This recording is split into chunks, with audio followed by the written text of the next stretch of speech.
Voilà, avant de recevoir Madame Baïdite Blanche Kwamekete, nous allons parler avec Monsieur Quadio Antoine. Bonjour.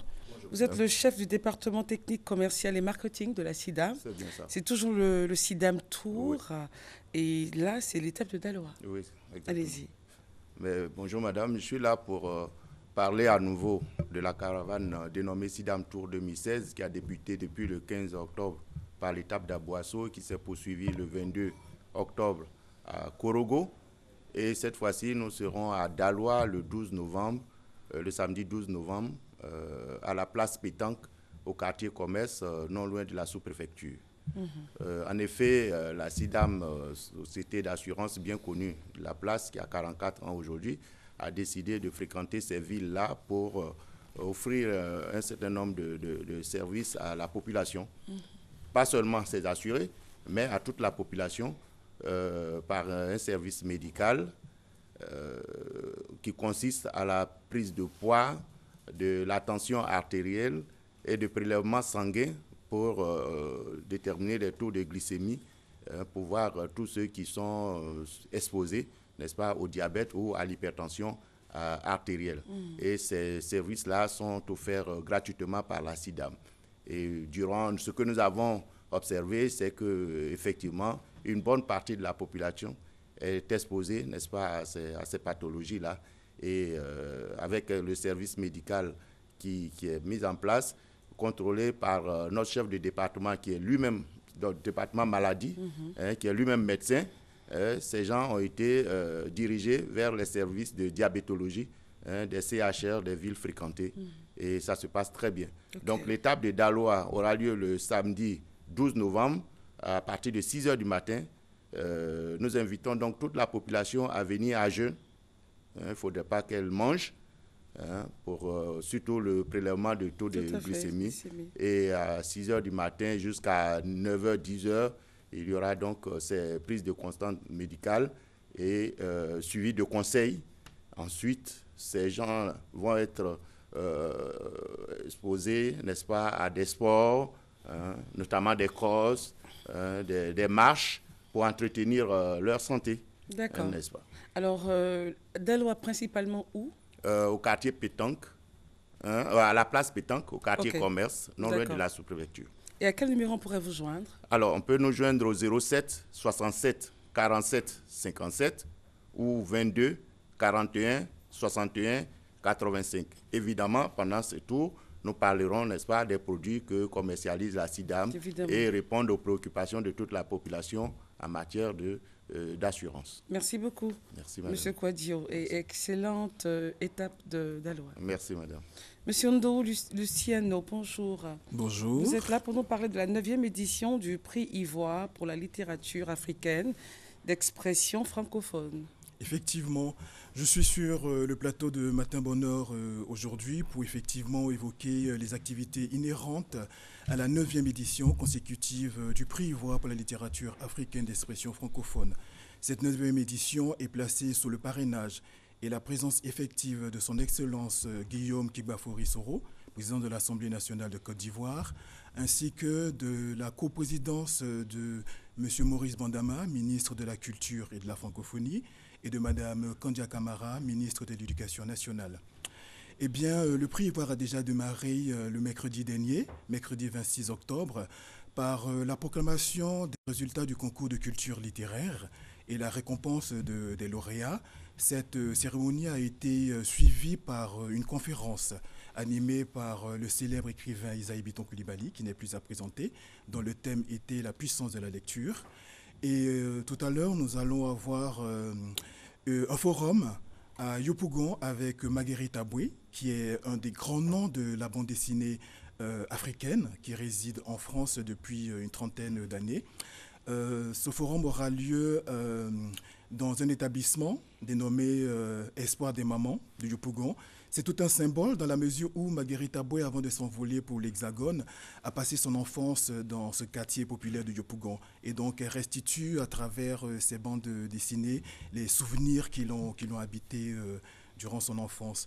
Et puis à partir de 15 heures, toujours aujourd'hui, nous aurons un autre forum avec Barek, qui est le lauréat du prix Amadou Kourouma, qui est décerné au Salon du Livre de Genève, parce qu'il y a un partenariat qui a été tissé entre les prix Ivoire et les prix du Salon du Livre de Genève. Et puis le clou de toutes ces manifestations, naturellement, c'est demain, vendredi 4. Nous allons connaître le lauréat du prix Ivoire pour la littérature africaine d'expression francophone au cours d'un dîner gala, ou en couleur, comme nous savons le faire. Et donc, nous avons 5 ouvrages finalistes. Si vous me permettez, je vais les citer rapidement. Alors, il s'agit de Toutankhamon, qui est un théâtre dont l'auteur est Kama Senior Kamawa. Il s'agit également des voleurs de sexe, dont l'auteur est Janice Otseni, qui nous vient du Gabon. Il y a également un titre dénommé Le Convoi, un roman de Marie-Josée Ali, qui nous vient de la Martinique. Le 4e ouvrage est intitulé Le fantôme de Cotonou, qui est également un roman, dont l'auteur est Marcus Boni Taïga. Et le 5e ouvrage intitulé Mon royaume pour une guitare est de Kidi Bébé, qui nous vient du Cameroun. Donc ça sera au Golf Hotel d'Abidjan demain. Pour ceux qui voudraient participer à ce dîner, il y a des tickets, ils appellent à quel numéro ? Tout à fait. Alors, ils peuvent nous joindre au 07 05 74 05 ou au 07 90 2 x 52. D'accord, merci beaucoup. Merci à vous. Excellente célébration. Merci. Sekou, bonjour. Bonjour Christelle. 170 ans de célébration de Vlisco. Oui. Wow. Ça se fête. Oui, exactement. Avec tous ces pains, ces beaux pains. C'est vrai, exactement. Et voilà, cette année, Vlisco célèbre ses 170 ans. Vlisco est une marque qui est née en 1846 dans une ville du sud de la Hollande qui s'appelle Helmond. Donc, 170 ans, on ne pouvait pas laisser ça passer comme ça. Et nous avons décidé de célébrer cet anniversaire plus que centenaire. Voilà. Alors, qu'est-ce qui va se passer concrètement ? Bon, on a beaucoup d'activités et nous allons passer régulièrement sur vos antennes pour pouvoir annoncer ces activités. La dernière activité en date a été le lancement de la 3e collection anniversaire. C'est-à-dire que les 2 derniers trimestres, nous lançons une collection par trimestre. Mais pour cet anniversaire, nous avons décidé de lancer 3 collections sur les 2 derniers trimestres. Et dans cette collection, nous avons un certain nombre de produits qu'on appelle les éditions limitées, qui sont des produits qui sont portés par les femmes pour les fêtes, généralement pour les fêtes de fin d'année. Donc, je suis venu présenter cette fois-ci les Super Wax éditions limitées. Donc, je suis venu avec quelques pagnes. Donc, vous voyez, ce sont des pagnes où on a de la couleur dorée dessus, qui sont en plus avec de nouvelles couleurs, telles que cette couleur beige ou ces couleurs très, très choquantes. Voilà, donc il y en a ce modèle. On a aussi ce modèle-ci. Okay. Voilà. On a aussi ce modèle-ci, où la couleur dorée apparaît. Domine. Voilà, domine, apparaît bien. On a ce Java avec des couleurs très flashy. Ça plaît beaucoup. Et on a aussi ce pagne, ce Super Wax, voilà, qui est très beau. Donc, il ne faut pas rater ces occasions. Okay. Il faut se rendre dans les boutiques du groupe Vlisco, c'est-à-dire sur les boutiques. La boutique Vlisco à la rue des Jardins, la boutique Woodin à la rue du Commerce, la boutique Woodin au centre commercial Cap Sud, la boutique Woodin au centre commercial Cap Nord et la dernière boutique, la boutique Woodin au centre commercial Cache Dibi, aux 2 plateaux. Voilà. Et pour celles qui aimeraient vous joindre pour d'autres affaires, à quel numéro ? D'autres affaires. Mais pour nous joindre, c'est simple. Vous avez... Surtout les femmes de l'intérieur. De l'intérieur, vous avez le 23 53 53 81 ou le 22 41 43 39. Voilà. Merci, okay. Sekou. Voici, je te donne un drapeau des 170 ans. Je préfère le jaune, voilà. Merci. Merci. Merci beaucoup. Merci. Vlisco célèbre 170 ans avec vous. Avec vous. Voilà, merci. On se retrouve dans quelques instants. Tout à l'heure.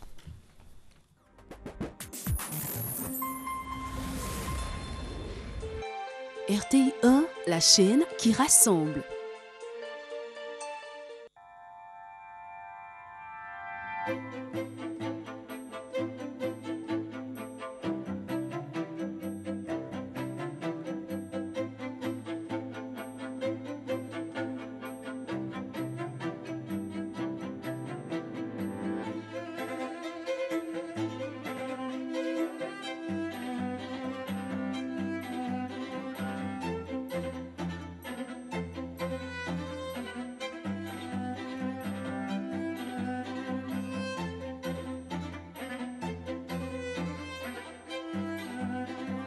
La mode n'est jamais totalement démodée.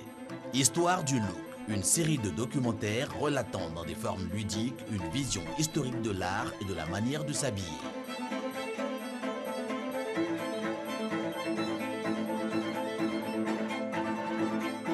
Histoire du look, tous les samedis à 18h55 sur RTI 1.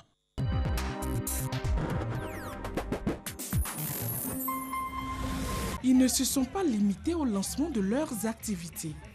Les membres de la zone 3 sont toujours actifs sur le terrain. Nettoyer les rues de Cocody Centre. Femmes, hommes, tous mobilisés, même les jeunes et les enfants. Je balaie pour sensibiliser mes camarades pour ne pas jeter les sachets. Je ne veux plus qu'on jette ça dans la rue. Aujourd'hui, nous avons lancé l'opération Coup de balai pour donner l'exemple à la jeunesse. Il faut rendre notre cadre de vie propre parce que c'est pour le bien de tous. Kwame Kete, chef du projet, a sillonné le quartier pour sensibiliser les riverains. Après Cocody, Cap-sur-Engré, zone 2. Ici, le chef du projet a fait la connaissance des différents responsables des comités de salubrité. Elle leur a demandé de répartir les tâches pour avoir les résultats escomptés. Le président de la zone 2, Yobo Arsène, a salué l'avènement de ce projet d'intérêt national. Après Engré, destination Anono, un village hébraïen inscrit dans la zone 6. Tous les fils et filles du village étaient présents pour la cérémonie de remise de matériel. Au nom des bénéficiaires, le président adjoint du comité local de salubrité, Abléké Maurice, a remercié les donateurs. Autre étape, opération coup de balai et embellissement des lieux.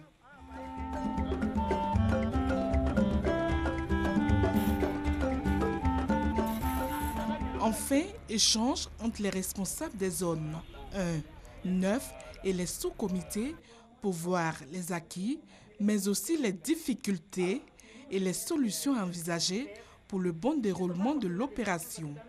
Les acquis, c'est que les initiatives se mettent en place. Hier encore, voilà, ils sont là jusqu'à 22h. On était ensemble, voilà, jusqu'à 22h. Ça montre vraiment l'engagement donc des uns et des autres pour mener ce projet-là à son terme et faire en sorte que ce projet-là soit un véritable succès. Pour la mise en œuvre de ce projet sur le terrain, nous avons d'énormes problèmes. Pour la mise en œuvre même, on est obligé de s'appuyer sur la jeunesse ou bien les associations de femmes. Mais ces associations de jeunes ou bien associations de femmes, elles demandent toujours quelque chose en retour. Elles vous demandent par exemple, mais qu'est-ce qu'on gagne lorsque on va aller sur le terrain? Ça vend n'importe où. Là, ils ont constitué un marché, il y a un terrain qui a été déblayé, ils ont transformé cet endroit en marché. Sachet, papier, ok. Prenez, mettez dans quelque chose. Mais le vent après s'emporte. On va nettoyer devant nos portes 10 fois il y aura la saleté. Pourquoi ne pas créer des comités dans ces quartiers-là même et sensibiliser les femmes là qui vendent? Parce qu'il n'y aurait pas eu de commerce que jamais on aurait eu des feux, des trucs s'envoler. Ces feux et ces sachets ne viennent pas d'Abobo derrière, c'est dans le quartier. Mais dans toutes les zones, ce sont les mêmes réalités. Ce sont les mêmes réalités. Nous avons besoin d'un engagement de la population. L'équipe de projet et la mairie ont salué les résultats enregistrés et encouragé les populations à s'approprier effectivement cette opération. Wow. Alors, Madame Kwame Kete, directrice de la promotion et animation, est suivie des comités de salubrité et d'hygiène au ministère de la salubrité urbaine et de l'assainissement. C'est pas facile. Hein. Il faut expliquer longtemps les choses simples. Et là, elle a fait le tour de certains quartiers depuis la semaine dernière, la semaine passée ou surpassée. On la monte sur le terrain, en train de sensibiliser, en train de demander pardon aux gens de nettoyer. Et là, le monsieur il a fait une confession assez importante. Il dit, il y a certaines femmes qui demandent, mais qu'est-ce qu'on gagne si on va sur le terrain nettoyer? Alors, quand on regarde ça et puis on voit les images de Malabo, on se dit, bon, que Dieu nous aide. Que Dieu nous aide. Alors, vous avez vu Malabo, hein, avant de commencer à parler des histoires d'Abidjan. Hein. Vous avez vu Malabo. Pendant que nous parlions avec M. Koupo, comment est-ce que vous vous êtes senti, vous qui êtes en charge de ces comités de gestion pour la propreté de nos quartiers? Bonjour Christelle. Bonjour Mme Kété. Bonjour à tout le ministère de la salubrité urbaine et de l'assainissement. À sa tête, Mme Anne-Désirée Ouloto, ministre de la salubrité urbaine et de l'assainissement. Bonjour téléspectateurs aussi. Bonjour à tous nos téléspectateurs qui nous suivent.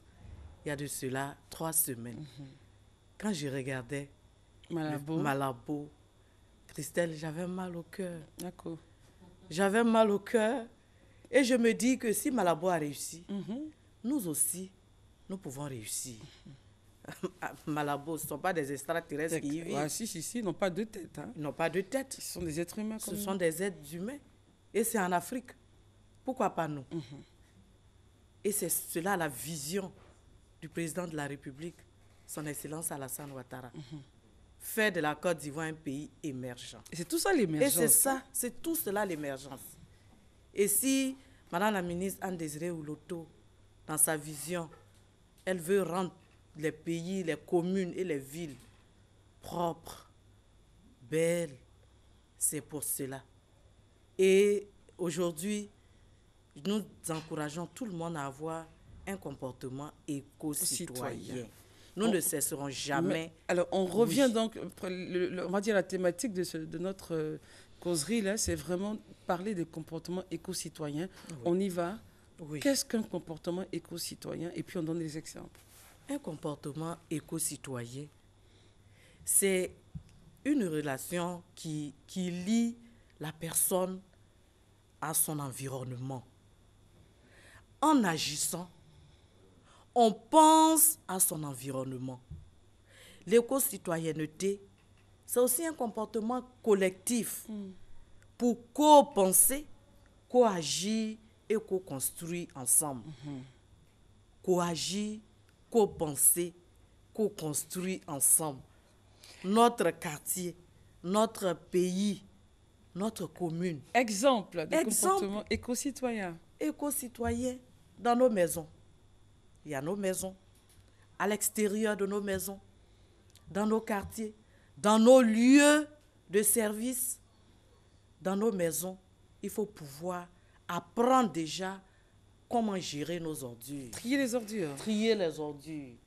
Utiliser les paniers ou des sacs biodégradables pour faire ses courses. Il faut refuser les sachets plastiques. Oui. Ça, il faut expliquer longtemps. Allons-y.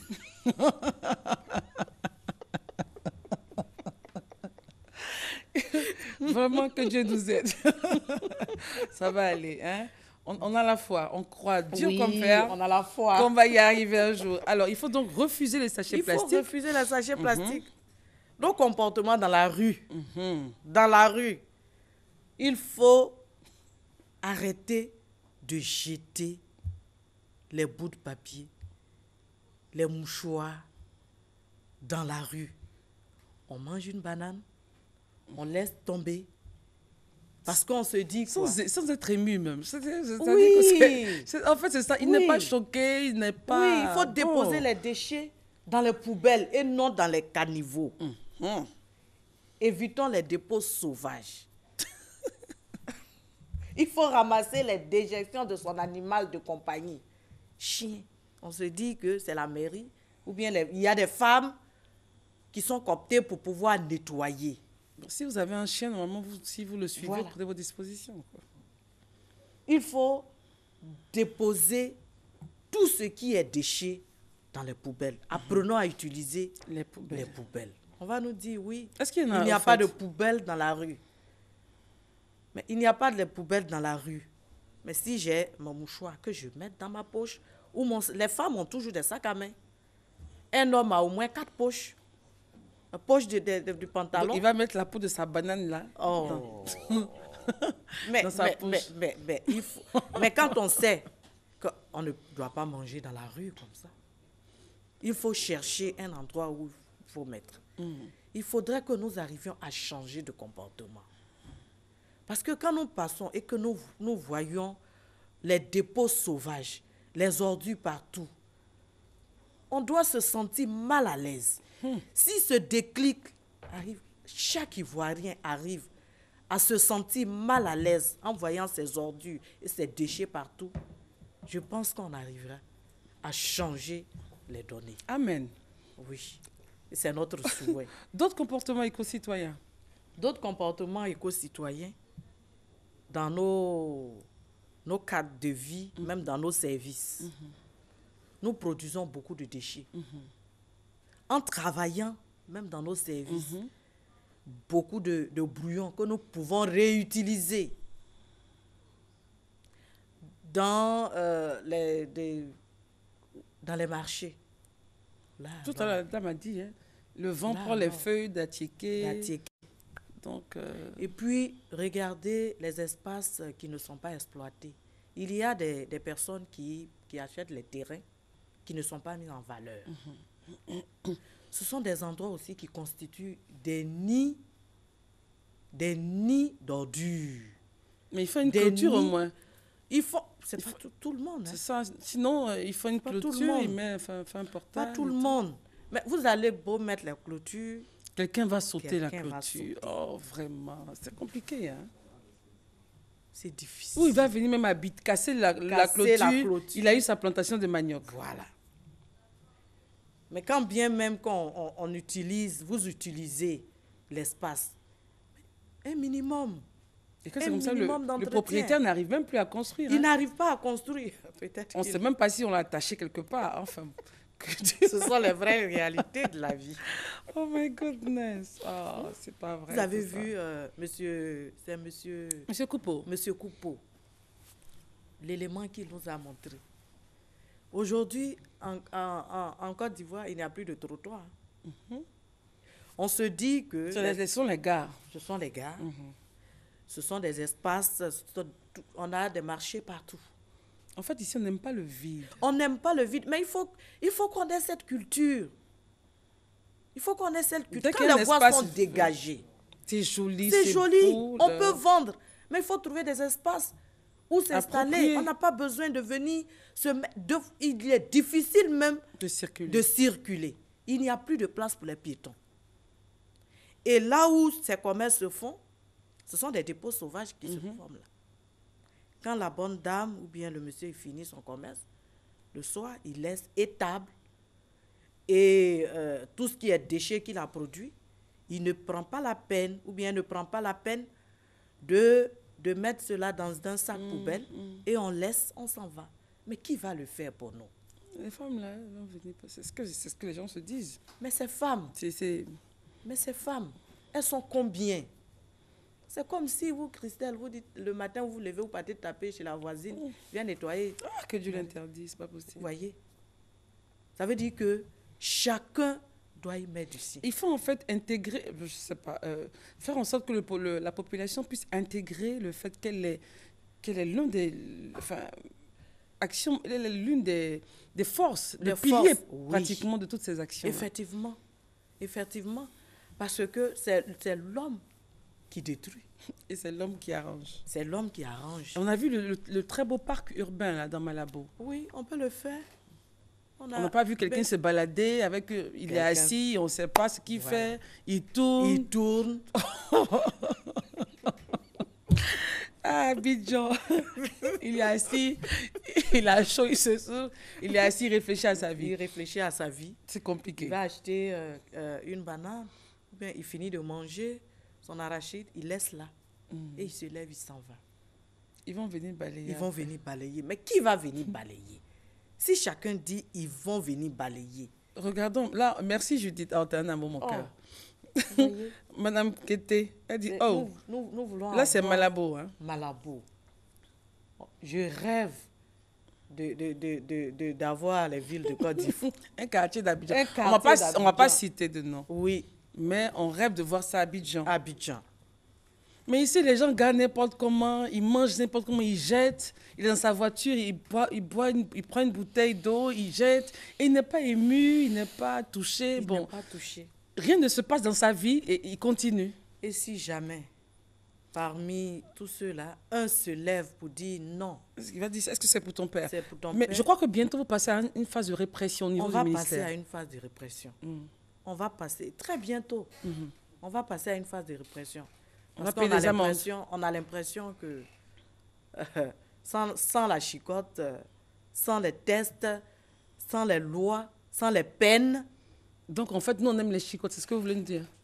Mais à la lutte où nous allons, on a l'impression qu'on attend quelque chose pour que chacun puisse prendre ses responsabilités. Donc vous allez poursuivre les gens dans la ville Non, pas poursuivre. S'il est en voiture, par exemple, on le suit. Mais on le suit, mais il a un véhicule. On va le retrouver forcément. On va le retrouver forcément. Il va venir à Messé. Mais il sera amendé. Il aura une contravention et il va payer. Ça tourne dans l'ordre de... Oh, pour le moment, je ne peux pas vous donner... C'est secret. Voilà. Mais rassurez-vous, bientôt, on va nous forcer à prendre soin de notre environnement. Oui, parce que toute cette phase de sensibilisation, c'est pour amener la population à changer, à une prise de conscience. Beaucoup font l'effort, mais il reste beaucoup à faire. Alors, Madame Kita, quel numéro on pourrait vous joindre? Le numéro, on a le numéro du MSUA, 22 49 10 69. Et puis le 07 94 00 26. Merci beaucoup, Madame Kété, et on partage cette passion avec vous, rassurez-vous. Nous croyons que notre pays, notre nation et nos gens, on va tous contribuer à ce que cette nation soit émergente à tout niveau. C'est nous qui vous disons merci. Avant même l'horizon 2020, pourquoi pas? Oui. Merci beaucoup. Merci. Merci Judith Assouma réalisé cette émission. Merci à toute l'équipe, aux cadreurs, à la régie son, vidéo, nodal, décor, chef de plateau. Merci à vous, vous avez bossé très dur depuis ce matin pour qu'on puisse avoir ce temps d'antenne. Merci. Et que Dieu nous garde. À demain. Bye bye.